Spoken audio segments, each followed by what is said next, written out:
Olá e bem-vindos! Hoje vamos mergulhar num daqueles temas que é, bem, absolutamente essencial para quem está a aprender português: dizer as horas. Pode parecer simples, mas dominar isto é o que nos permite marcar um café, apanhar um autocarro ou simplesmente navegar o dia a dia de forma muito mais confiante. Vamos a isso? Pois bem, tudo começa com esta pergunta, a mais direta e comum de todas: que horas são? Parece fácil, não é? Mas a resposta? A resposta em português tem uma lógica muito própria, com umas regrinhas que, assim que as percebemos, fazem todo o sentido e tornam a nossa fala muito mais natural. Vamos desvendar estes segredos, um por um. E aqui está ele, logo à partida, o primeiro grande quebra-cabeças. Porque é que para 1 da tarde dizemos é 1 hora, mas para as 2 já dizemos são 2 horas? Numa língua como o inglês seria sempre it is, mas em português a escolha do verbo depende do número. E perceber isto é a primeira chave para desbloquearmos o código do tempo. Então, para que tudo fique bem claro e arrumado, preparei este mapa. Primeiro, vamos resolver de vez o puzzle do é contra o são. Depois, vamos construir a base com o verbo ser. A seguir, uma parte crucial, a dança entre as horas, os números e o género. Depois, claro, mergulhamos nos minutos. E para contextualizar, vemos como funcionam as partes do dia e, no fim, juntamos tudo num dia-a-dia típico. Ok, vamos então diretos ao coração deste mistério. Pode parecer um pormenor pequenino, mas acreditem, dominar a diferença entre o é e o são é o que separa uma fala mais hesitante de uma fala fluente e natural. É o primeiro grande passo. Vamos lá decifrar isto. A solução para o nosso puzzle está toda aqui, no verbo ser.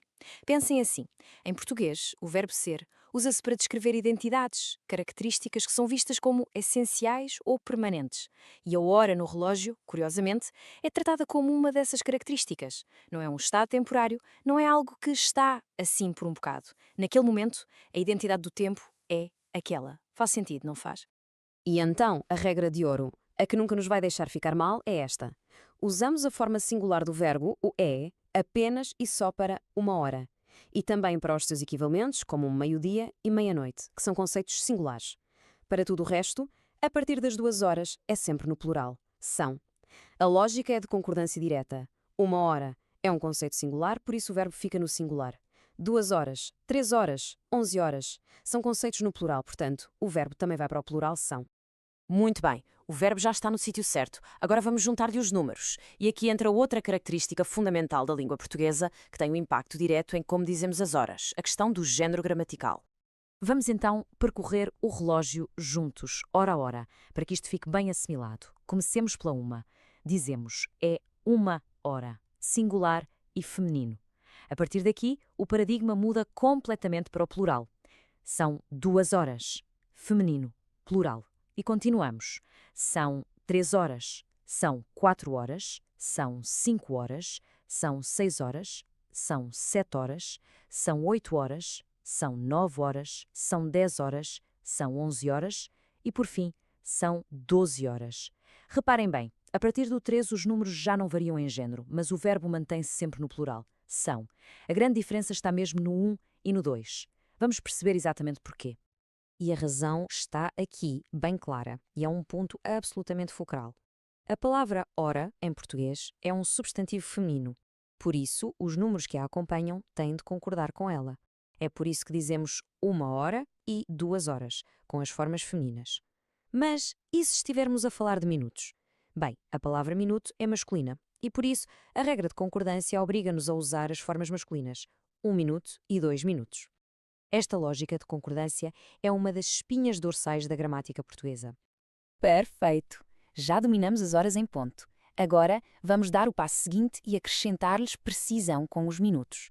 E aqui temos várias maneiras de o fazer, umas mais diretas, outras mais idiomáticas, mais típicas do dia a dia.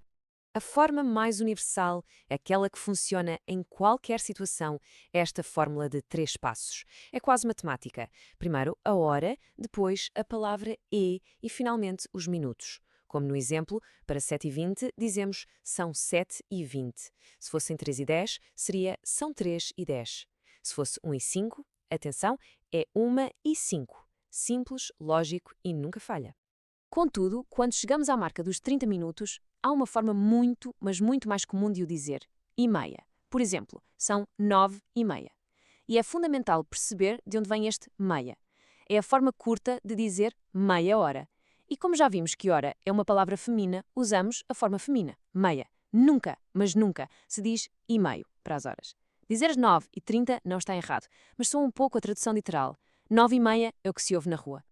E agora, um pormenor que eu acho fascinante e que mostra a beleza das variantes da língua. Para os 15 minutos, ou seja, um quarto de hora, a forma de dizer muda. Em Portugal é muito comum ouvir e um quarto, por exemplo, são 6 e um quarto. Já no Brasil, a preferência vai quase sempre para a forma mais direta, e 15, como em 2h15. É bom saber isto porque usar a forma local faz-nos soar imediatamente muito mais integrados. E quando o ponteiro dos minutos passa da meia hora? Aí, a nossa mente começa a pensar nos minutos que faltam para a hora seguinte. E para expressar isso, usamos a preposição para. A estrutura é assim. Dizemos os minutos que faltam, depois para às e a seguir a próxima hora. O exemplo de 7h45 é perfeito. 15 para as 8, ou como vimos que é comum em Portugal, um quarto para as 8. Outro exemplo, 10h50 seria 10 para as 11. O às refere-se às horas que estão ali subentendidas. Muito bem, até agora temos falado do relógio de 12 horas. Mas como é que distinguimos se são 8 da manhã ou 8 da noite? Em português não usamos as siglas AM e PM. A nossa solução é mais descritiva, mais contextual. Nós especificamos a parte do dia em que estamos a falar. E estas são as 4 grandes fatias do nosso dia. Temos da madrugada, para aquelas horas muito cedo, entre a meia-noite e o nascer do sol. Depois, da manhã, que nos acompanha até à hora de almoço, ao meio-dia. A seguir vem da tarde, do meio-dia até ao anoitecer. E, finalmente, quando escurece, entramos na noite. Juntar estas expressões à hora elimina qualquer dúvida. E esta distinção é fundamental para sabermos qual o registro a usar. Numa conversa informal, no dia-a-dia, o mais natural é usar o sistema de 12 horas com as partes do dia. Por exemplo, encontrarmos-nos às 8 da noite. Simples e claro. Mas em contextos mais formais, como nos horários de comboios, em notícias ou em documentos oficiais, o sistema de 24 horas é rei. Aí ouviríamos: o comboio parte às 20 horas. E agora, para cimentar tudo o que aprendemos, vamos juntar todas estas regras e aplicá-las ao longo de um dia. É aqui que a teoria se transforma em prática e tudo começa a fazer sentido de forma integrada. Vamos então imaginar um dia normal. O pequeno almoço é por volta são 8 horas da manhã. Usamos são porque 8 é plural. Chega a hora de almoço, à 1.